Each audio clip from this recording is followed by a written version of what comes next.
A fateful encounter. Zephyr wiped the sweat from his brow, squinting against the harsh glare of the twin suns that illuminated the sprawling spaceport. Shimmering metal and composite structures stretched out before him, a haphazard amalgamation of docking bays, repair facilities, and cramped living quarters that housed the diverse denizens of Waystation Zeta. As a mechanic, Zephyr was used to the controlled chaos of the port. Ships from 100 different worlds passed through daily, each with their own unique mechanical quirks and challenges. He prided himself on his ability to fix anything that limped its way into his repair bay, no matter how alien the technology. But despite his love for his work, Zephyr couldn't shake the sense of loneliness that often crept up on him during the station's artificial night cycle. Being one of only a handful of humans on Zeta sometimes made him feel like an outsider looking in on the vibrant tapestry of alien life that surrounded him. As he made his way back to his workshop after a quick meal of replicated protein cubes, a flicker of movement caught Zephyr's eye. A sleek, iridescent ship had just docked in the bay adjacent to his, its graceful lines and luminous hull plating unlike anything he'd seen before. Curious, he altered his course to get a better look. He arrived at the bay just as the ship's ramp lowered with a hiss of hydraulics. Zephyr watched, transfixed, as a figure emerged from within. His breath caught in his throat as he took in the sight of the most stunning alien he had ever encountered. She was humanoid in shape, but there the similarities ended. Her skin was a deep, rich blue, shot through with swirls of silver that seemed to move and shift of their own accord. Her hair, a cascading mane of iridescent strands, refracted the light like a prism. But it was her eyes, a piercing violet that seemed to glow from within, that truly mesmerized him. Those eyes suddenly snapped to his, widening in surprise as she registered his presence. Zephyr realized he'd been staring slack-jawed like some backwater yokel. Embarrassed, he hurried to compose himself. "Welcome to Waystation Zeta," he said, trying for a friendly smile. "I'm Zephyr, the mechanic around here. If you need any repairs or maintenance on your ship, I'd be happy to help." The alien woman regarded him coolly, her posture guarded. "My ship is fine," she said, her voice a melodic lilt that sent shivers down Zephyr's spine. "I simply require refueling and a place to rest before I continue my journey." "Of course," Zephyr said, trying not to let his disappointment show. "The station has plenty of amenities for weary travelers. If you need any recommendations or directions, just let me know." She inclined her head fractionally, the barest hint of a nod. "Thank you. I will keep that in mind." With that, she turned and strode off towards the main concourse, her lithe form quickly swallowed up by the bustling crowd. Zephyr watched her go, his heart pounding in his chest. In all his years on Zeta, he'd never had such a visceral reaction to another being. There was something about her, an aura of mystery and power, that called to him on a primal level. Shaking his head ruefully, he turned back towards his workshop. He had no business getting distracted by a beautiful alien who clearly wanted nothing to do with him. Ships didn't repair themselves, after all. But as he immersed himself in the familiar routine of his work, Zephyr found his thoughts repeatedly straying to the enigmatic woman. Questions swirled in his mind. Who was she? Where was she from? What secrets lay behind those haunting violet eyes? Little did he know, the answers to those questions would soon plunge him into an adventure beyond his wildest dreams, and forge a bond that would change the course of his life forever. For now, though, all he could do was tinker with his machines and wonder, his lonely heart aching for something he couldn't quite define. As the station lights cycled into their night phase, and the crowds thinned to a trickle, Zephyr finally powered down his tools and sealed up his workshop. Exhaustion tugged at his limbs as he made his way back to his small quarters, the events of the day replaying in his mind. Just as he reached his door, a sudden commotion echoed from the direction of the visitor's habitation pod. Shouts of alarm mingled with the crackling hiss of energy weapons, sending icy tendrils of dread down Zephyr's spine. Instinctively, he raced towards the disturbance, his fatigue forgotten in the surge of adrenaline. He rounded a corner just in time to see a group of armed aliens, their mottled green skin identifying them as Zorgans, pounding on a door, weapons drawn. "Come out now, Lyra," one of them shouted, his guttural voice laced with menace. "You can't run forever." Before Zephyr could even begin to process the scene, the door burst open and a blur of blue and silver launched itself at the Zorgans. It was her, the mesmerizing woman from before, moving with a fluid grace that defied belief as she engaged her attackers hand-to-hand. But even her unearthly speed was no match for the Zorgans' sheer numbers. A lucky blow sent her sprawling, violet blood spraying from a gash on her cheek. The Zorgans closed in, weapons humming with deadly intent. Zephyr didn't stop to think. Snatching up a discarded plasma wrench, he let out a battle cry and charged into the fray, swinging the improvised weapon with all his might. The Zorgans, caught off guard, fell back under his onslaught, giving the woman, Lyra, a chance to regain her feet. Together, they drove the attackers back, Zephyr's strength and Lyra's agility forming a potent combination. Finally, faced with the arrival of station security, the Zorgans beat a hasty retreat, disappearing into the shadows as quickly as they'd arrived. In the sudden stillness that followed, Zephyr turned to Lyra, his chest heaving with exertion. "Are you all right?" he asked, reaching out instinctively to touch her injured cheek. She flinched back, her eyes wary, before seeming to force herself to relax. "I will be," she said, her musical voice strained. "Thank you for your aid. I am in your debt." Zephyr waved off her thanks, his mind awhirl with questions. Who were those guys? Why were they after you? Lyra's gaze turned shuttered, her posture defensive. "It's a long story," she said, "and not one I care to share with a stranger, no matter how gallant." Zephyr bit back, a flash of hurt at her dismissal. "I understand," he said, trying to keep his tone light. "I won't pry, but if you ever need help again, you know where to find me." Something flickered in Lyra's eyes at that, an emotion too fleeting to identify. "I'll keep that in mind," she said softly. Then, with a final nod of acknowledgement, she turned and limped back towards her quarters, leaving Zephyr alone with his racing thoughts. As he made his own way back to his room, Zephyr couldn't shake the feeling that his life had just changed in some fundamental way. The mystery surrounding Lyra only deepened with each new question, drawing him in like a moth to a flame. He didn't know what the future held, but one thing was certain. He would do whatever it took to unravel the enigma that was Lyra, and to keep her safe from whatever darkness haunted her steps, even if it meant risking everything he'd ever known. With that thought burning in his mind, Zephyr finally surrendered to the pull of exhaustion, his dreams filled with swirling silver and glowing violet, and the promise of adventure on the horizon, secrets and revelations.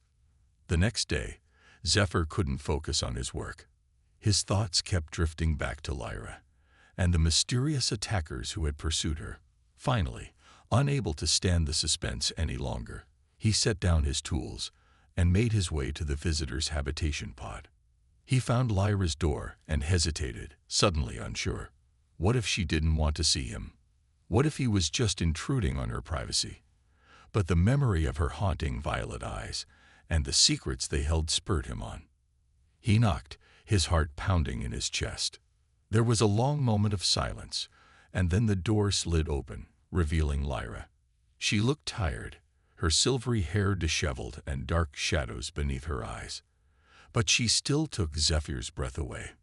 "Zephyr," she said, surprise coloring her melodic voice. "What are you doing here?" "I wanted to check on you," he said honestly. "After last night, I was worried, and I thought maybe you could use a friend."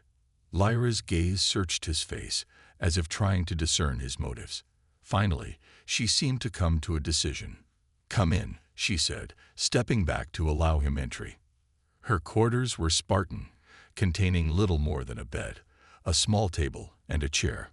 But what caught Zephyr's eye was the array of strange devices scattered across every surface, their purpose a mystery. Lyra noticed his gaze and tensed. "I like to tinker," she said, a note of defensiveness in her voice. Zephyr held up his hands in a placating gesture. Hey, no judgment here. I'm a mechanic, remember? Tinkering is my life. A ghost of a smile touched Lyra's lips at that. She gestured for him to take a seat, then perched on the edge of the bed, her posture still guarded. So, Zephyr said, breaking the awkward silence. About last night. Who were those guys, and why were they after you? Lyra sighed, her shoulders slumping. They were assassins, she said bluntly, sent by my own people to bring me back, or eliminate me. Zephyr's eyes widened. Your own people? But why? Because I'm different, Lyra said, a bitter edge to her voice. I was born with certain abilities that mark me as a threat to the status quo. The ruling council fears what I represent, so they seek to control me or destroy me. She held out her hand, and Zephyr watched in amazement as silver light began to swirl around her fingers. I can manipulate energy, she said softly, bend it to my will. It's a rare gift among my kind, and one that is deeply feared. Zephyr shook his head, trying to process this revelation. That's incredible, he breathed, but also incredibly unfair. You shouldn't have to live in fear because of who you are. Lyra's eyes met his, and for the first time, he saw a flicker of vulnerability in their violet depths. Tell that to the council, she said wryly. An idea began to form in Zephyr's mind. What if you didn't have to run anymore? He said slowly. What if you could stay here, on Zeta? I could help you lay low, maybe even find a way to throw your pursuers off your trail. Lyra looked at him in surprise. You would do that for me? Why? You barely know me. Zephyr shrugged, suddenly self-conscious. I guess I just hate seeing anyone in trouble. And besides, I feel drawn to you, in a way I can't quite explain. Like there's some kind of connection between us. He half expected Lyra to laugh at his fumbling attempt at expressing his feelings. But instead, her expression softened, a hesitant warmth looming in her eyes. I feel it too, she admitted, like we were meant to find each other. In that moment, something shifted between them, a subtle realignment of the stars. Zephyr reached out, his fingers brushing Lyra's, and a shock of electricity seemed to pass between them. Stay, he whispered. Let me help you. Let me be your friend. Lyra's fingers tightened around his, her resolve wavering. It's dangerous, she warned.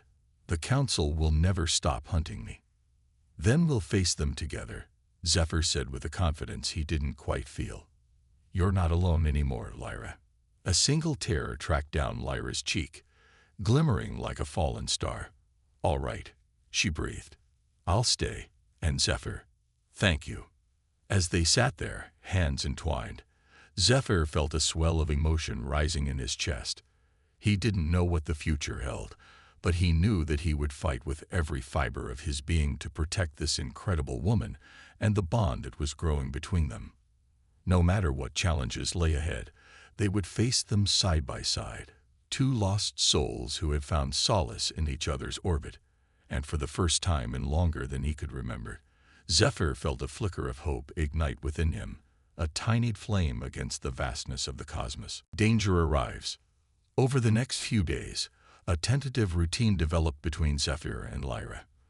By day, he worked in his repair bay, tending to the endless stream of ships in need of maintenance. Lyra often joined him, her quick mind and natural affinity for technology making her an invaluable assistant. In the evenings, they would explore the station together, Lyra marveling at the diverse array of alien cultures and customs on display. Zephyr found himself seeing Zeta through new eyes, her wonder and curiosity reigniting his own sense of awe at the incredible diversity of the universe. But beneath the surface of their budding friendship, a current of tension ran. Zephyr couldn't shake the feeling that they were living on borrowed time, that Lyra's past would inevitably catch up with them. His fears proved well-founded when, one cycle, the station's alarms began to blare, red light pulsing through the corridors. Zephyr's heart seized in his chest as a chilling announcement echoed over the comms. Attention all station personnel. We have been boarded by a Zorgan warship. They are searching for a fugitive, a blue-skinned female. All residents are advised to remain in their quarters until further notice. Zephyr was moving before the announcement had even finished, racing towards Lyra's habitation pod. He found her already packing, her face set in grim lines. "They found me," she said, her voice tight with strain. "I have to leave now." "I'm coming with you," Zephyr said immediately. Lyra shook her head. "No, Zephyr. I can't ask you to do that. This is my fight, my burden to bear." Zephyr grabbed her hands, forcing her to meet his gaze. "You're not asking," he said fiercely. "I'm offering. I told you, Lyra, you're not alone anymore. I'm with you, no matter what." Tears glimmered in Lyra's eyes, but she nodded, her grip tightening on his. "All right, but we have to move fast. The Zorgans will be searching deck by deck." "I know a way off the station," Zephyr said, his mind racing. "An old smuggler's route through the maintenance tunnels. It'll be tight, but it's our best chance." They hurried out into the corridor, Lyra's few belongings clutched in a small pack. The station was in chaos, residents rushing to and fro in panic, the wail of alarms a constant backdrop. Zephyr led Lyra through a dizzying labyrinth of back corridors and service hatches, his knowledge of the station's hidden byways proving invaluable. But just as they reached the final stretch of tunnel leading to the secret docking bay, a cold voice rang out behind them. "Halt, in the name of the Zorgan Empire." Zephyr and Lyra spun to find a trio of Zorgan soldiers bearing down on them, weapons drawn.